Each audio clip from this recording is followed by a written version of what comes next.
me and my friends would sort of just like create our own fun, which often involved I'm gonna say illegal light, like Illegal light. diet illegal activity. What's up? What's up? Good to see you, man. Good to see you too. I am feeling the fit. Thank you very much. You're doing it real big for some coffee today. Oh yeah, just a little something, you know what I mean? You look great Let's do too. this. Thanks, man. I like the ostrich. Listen, Beachwood Cafe, only for them. Yes. First of all, Orville, thanks for hanging out with us because I feel like you're busy as shit. I'm the busiest man in the world right now. You have so much going on. No, but it's nice. It's good to like take a moment and hang, so I'm happy to be here. Well, listen, and I feel like I kind of doxed you a bit, maybe.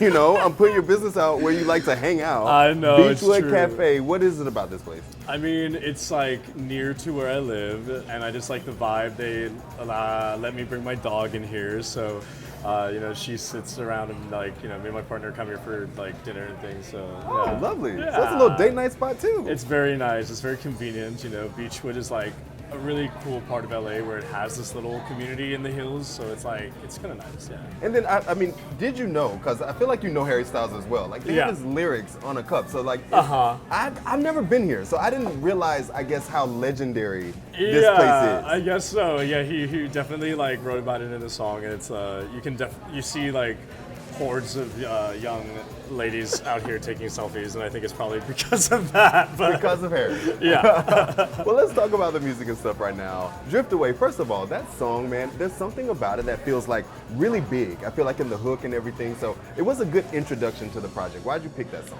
It's not about getting out, it's about letting go. Don't you know? I wanted to capture kind of like this nostalgic feeling of when you're a kid in like maybe a small town and you have to make your own fun because there's not much going on.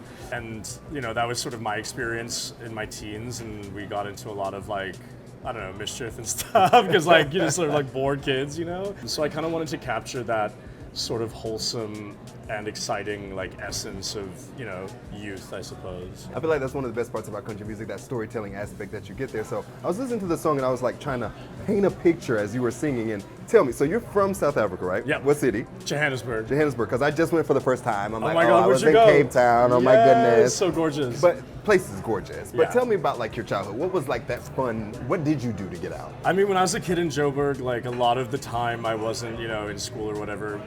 We would go out to what we call the bush, which is like, like safari, what Americans call safari. Like, so a lot of time around animals, and then in nature, which is like, always been very important to me, even growing up. I still love to be in nature and like a lot of that. I left South Africa when I was 15, and I went to high school in Vancouver, Canada, which is sort of like, it's like a city, but it feels like a bit of like a small town and port town, and wasn't much to do growing up in high school. And me and my friends would sort of just like create our own fun, which often involved I'm gonna say illegal light, like Illegal light. diet illegal activity. Diet illegal is amazing. Still wholesome, but like definitely like like maybe trespassing vibes, but but that's sort of where the song evolved from. Is just like finding that your own fun when you're a kid. And like, Well, now I have two questions based off of what you just said. First question, back to South Africa. When you said in the bush with what animals did you just see on the regular that we would not? Oh, I mean, if you go out to the bush, you see like, elephants, lions, giraffes, everything. And that's just life. That's just life, yeah. Crazy. Pretty beautiful. And then on illegal light,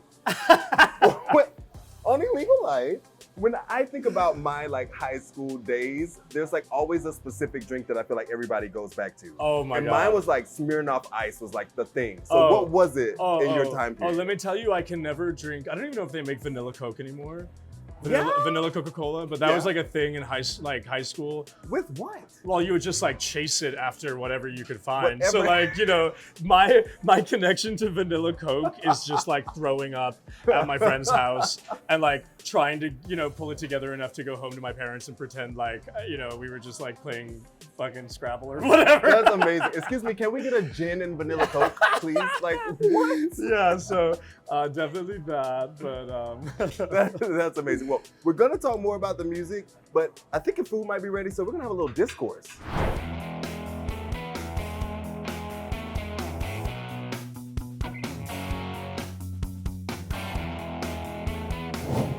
It's a big joke with my partner, like no matter what, we'll go to like any restaurant, and if there's a burger on the menu, like I just always. Oh, you're the burger guy.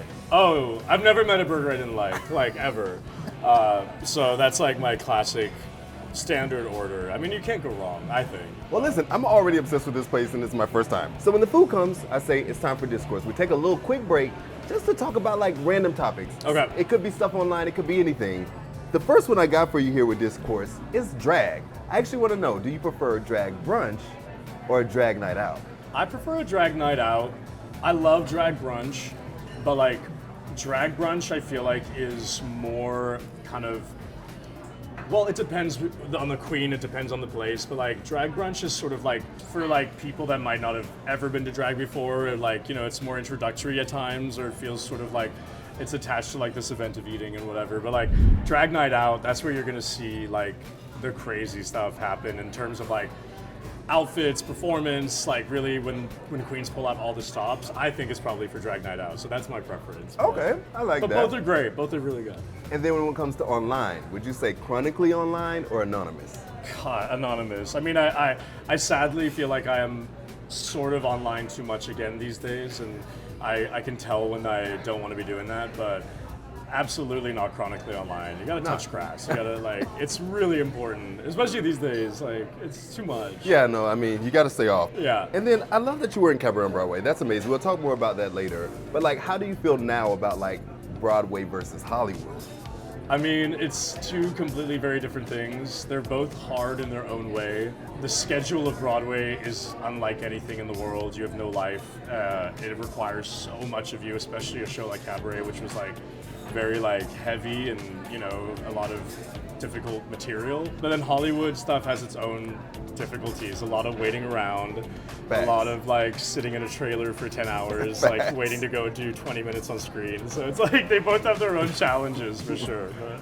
And then, I mean, you've obviously been a part of this conversation so much, but when it comes to like being queer in country, like, do you feel like that conversation still needs to be had? Do you feel better about it now? Like, where are we as an industry? I feel better about it. I think there's like, you know, there's a lot more people I think now feeling like they can make country music and not be this sort of like homogenized idea of what country needs to be.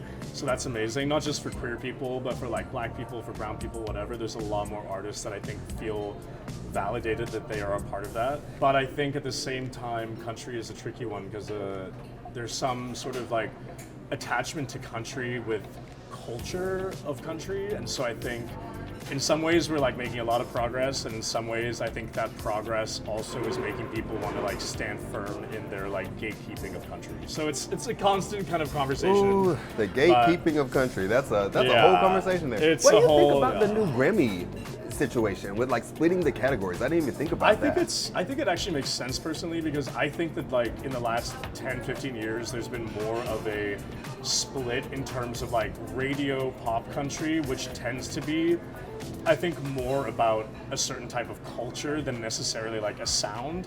And then I think there's also the other side of country that is like a more traditional or like referenced type of country that's more about the songwriting and the history of where country has come. And I feel like that feels like it's more open culturally to anyone that wants to like express themselves in that. So I actually kind of like that they're split the category. Listen, I like how you just preached to me, because you help educate me, because I feel like, you know, the Beyonce fans got everybody mad on the internet about this like splitting of categories. Yeah. So I like that point of view. And then also, you said before that your styling budget is one of your biggest expenses. So now I want to know, to this day, is that still where we are? Absolutely. I mean, we laugh, my stylist and I like laugh because we kind of like screwed ourselves from the beginning, you know, because like we came out the gate so hard and we kind of immediately decided we weren't going to ever repeat looks.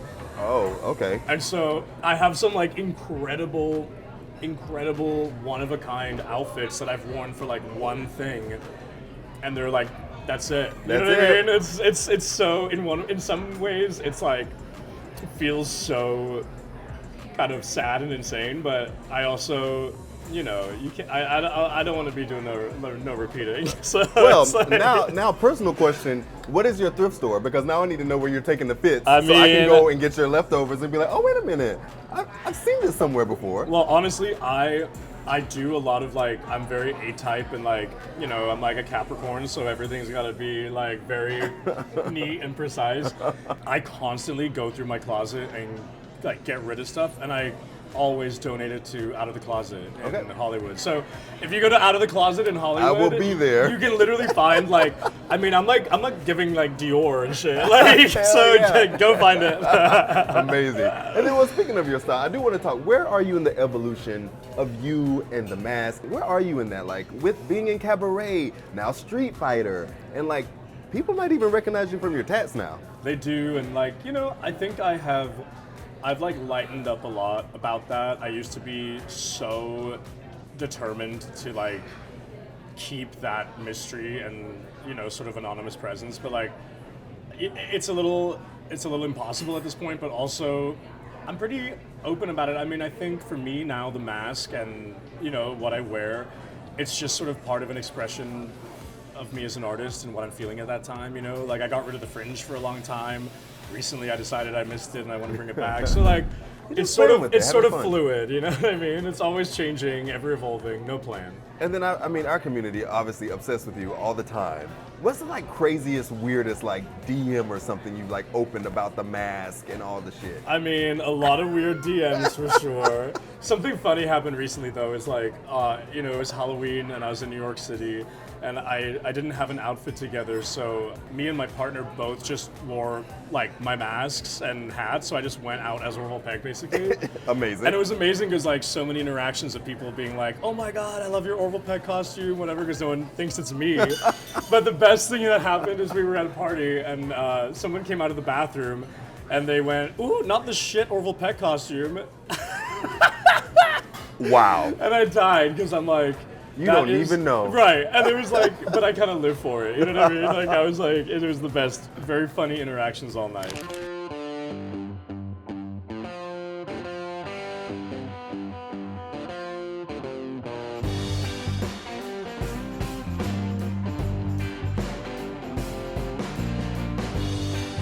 Let's get back to the music. I do want to talk about this EP. So you released a teaser, which was super cool, super sexy. Like, how is that establishing like the era that you're trying to present with this new EP?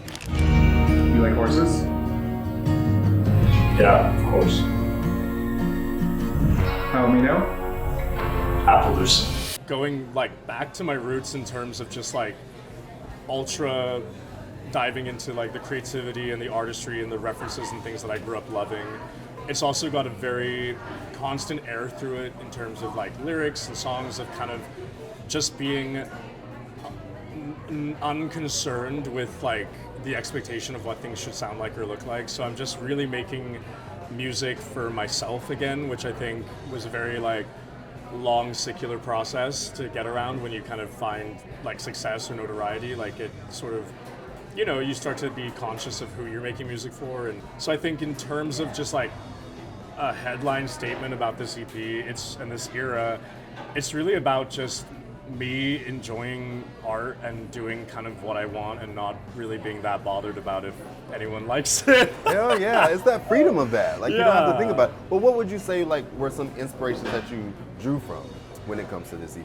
You know, I went back to sort of like listening to a lot of the kind of alternative music I grew up listening to, as well as, you know, combining that with country, which is sort of what I aimed to do with my first album.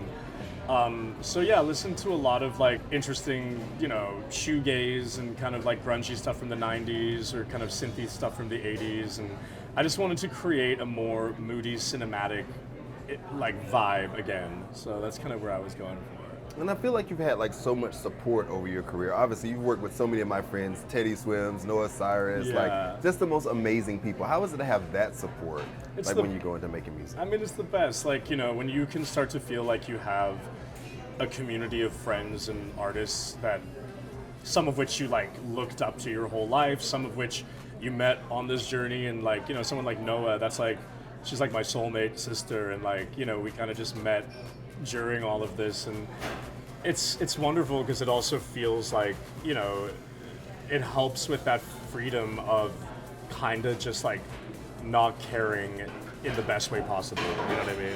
Yeah, somebody else that you work with that doesn't give a shit normally is Diplo. I feel like you guys are like the best of friends. You guys like have that same energy. Yeah, I love that, man. It's amazing. Who is somebody you want to still work with?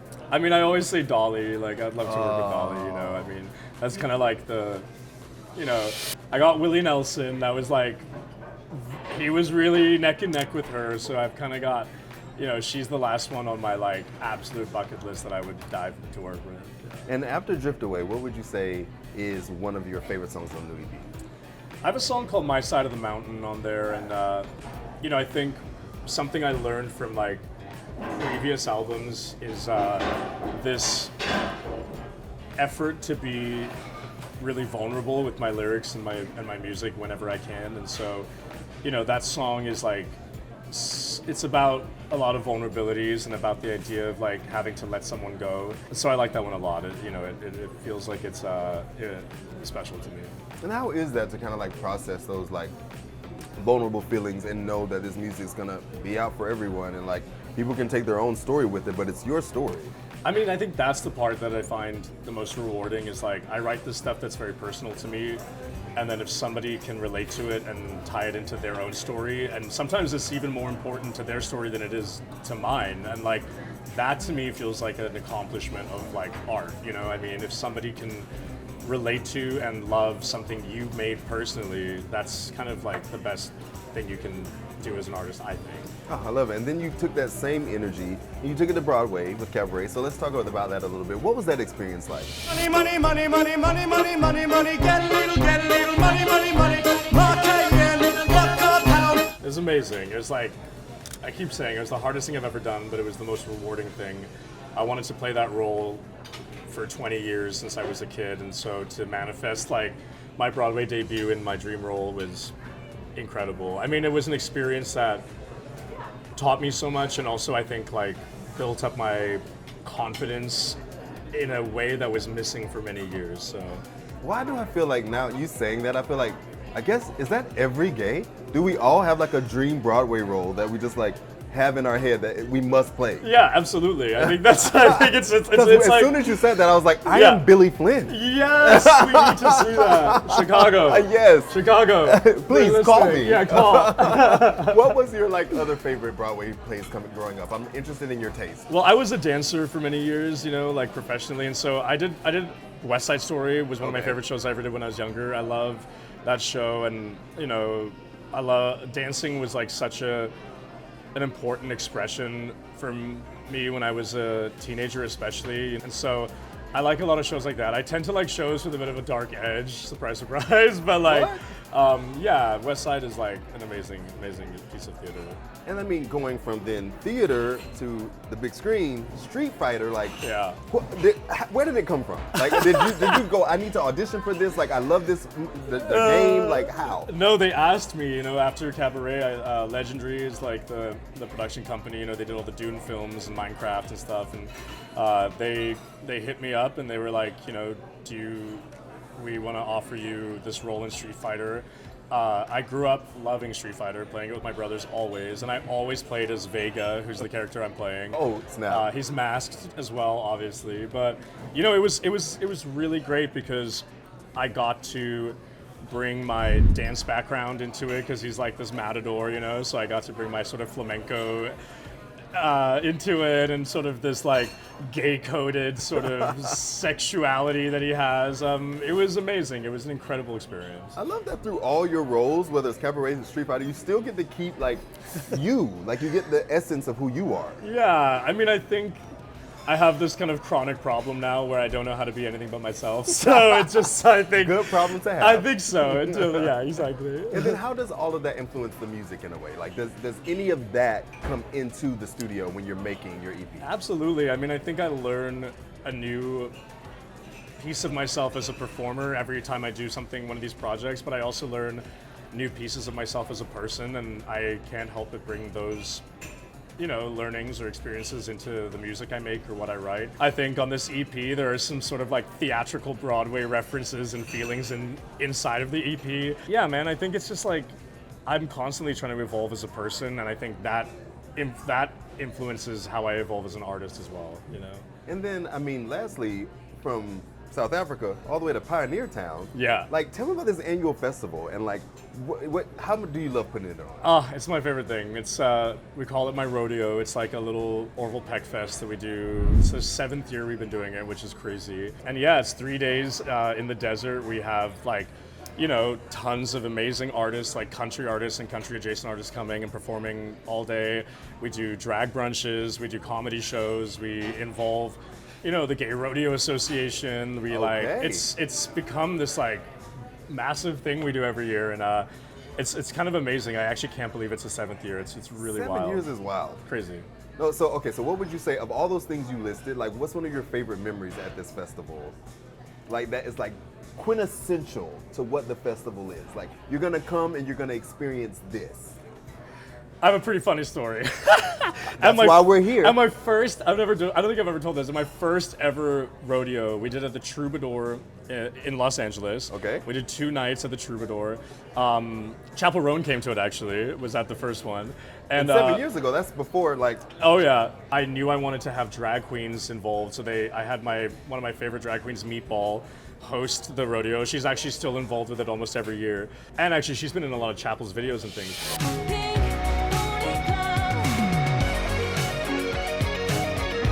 She did this number where she was performing as Ronald McDonald and throwing hamburgers in the crowd, and Morrissey from the Smiths actually came to the rodeo. And he was in the crowd that night, and he is like a militant vegan. It's like, okay. And so Meatball threw a hamburger, and it landed like right on his lap, and he didn't leave. So he must have really enjoyed what he was seeing. I think it's a good mark of the enjoyment. Okay, so now I basically have to come to the festival. Well, especially if you want to grab a hamburger. Yeah, amazing. Well, thank you so much, by the way, for bringing me here. This is great. Thank you for coming. It's the best.